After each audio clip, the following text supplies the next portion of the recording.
देश में लोकसभा चुनाव का बिगुल बज चुका है।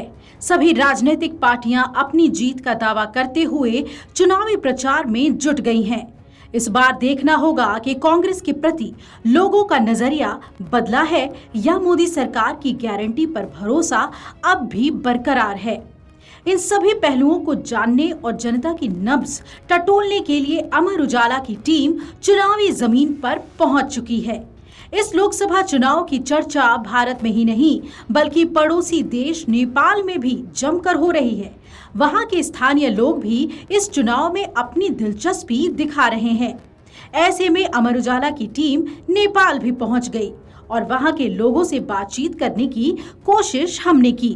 तो आइए अब हम आपको दिखाते हैं कि भारत में हो रहे लोकसभा चुनाव पर क्या है नेपाल की जनता की राय। नमस्कार, मैं हूं प्रेम प्रताप सिंह। आप देख रहे हैं अमर उजाला।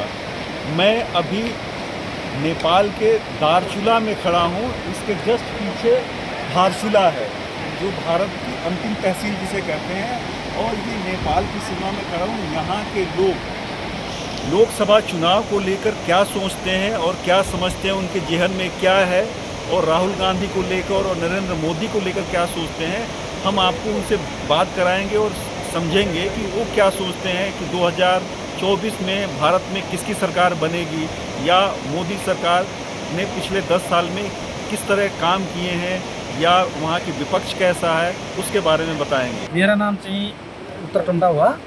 मैं यहीं का रहने वाला हूँ। 1 नंबर वार्ड, मतलब ये महाकाली नगर पालिका 1 नंबर वार्ड का रहने वाला हूँ। नेपाल। जी हाँ, दारचूला जिला। नया इलेक्शन होने वाला है 2024 को। इसको लेकर के मतलब कि जो मोदी सरकार ने इससे पहले 10 साल की जो व्यवस्था, जो विकास, जो इंटरनेशनल में की उनकी मतलब कि राजनीति भूपरिवेष्टित ये चीज़ों के देखकर मतलब कि नया में भी जो है कि बीजेपी सरकार हो जाए, जैसे मतलब कि बहुत सारे लोगों का मतलब कि मन की इच्छा ऐसी है यहाँ में। जिस पार्टी भी आएगा वो सभी अच्छे है। जिसने आप जो आएगा उसने काम करने से करना। अच्छा, पब्लिक ने उसको वोट देना है, उस पार्टी को काम करने के लिए तो है। ऐसा है, चुनाव को तो अब इंटरेस्ट तो नेपाल का भी, अब हम लोगों का भी होता है क्योंकि हम बॉर्डर के लोग हैं। हमारा इतना ही है, हमारा अब ये बॉर्डर में हम होने के नाते हमारा इतना है कि बॉर्डर का संबंध अच्छा रहे। जो भी सरकार आए, हमें तो कांग्रेस आए या भाजपा जो भी आए उससे ज़्यादा वो नहीं कि हमारा अब नेपाल और भारत का जो बॉर्डर में जो समस्याएं होती हैं, जैसे अब कोई सरकार आए तो बॉर्डर में बड़ा ज़्यादा जात में जो समस्या इधर बोलते हैं नेपाली लोग, वो समाधान होना चाहिए। हमारा ऐसा है, ज़्यादातर हम सामान के लिए डिपेंड इंडिया में ही होते हैं, वो सबको पता है।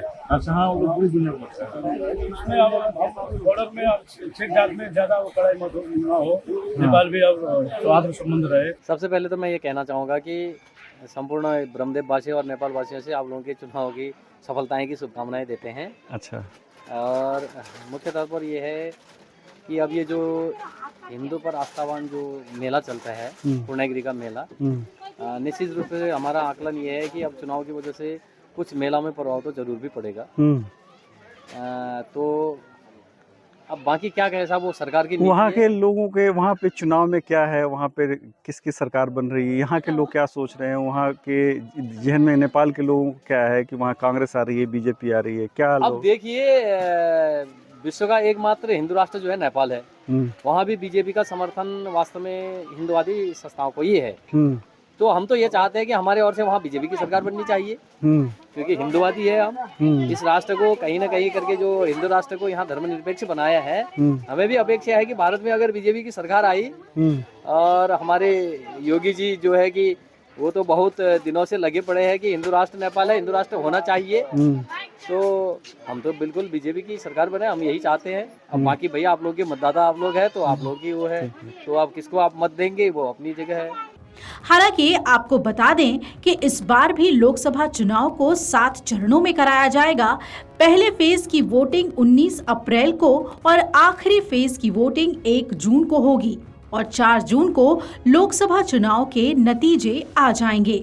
अगर आप ये वीडियो YouTube पर देख रहे हैं तो हमारे चैनल को सब्सक्राइब करें और बेल आइकन को दबाना ना भूलें। अगर आप Facebook पर ये वीडियो देख रहे हैं तो हमारे पेज को लाइक करें।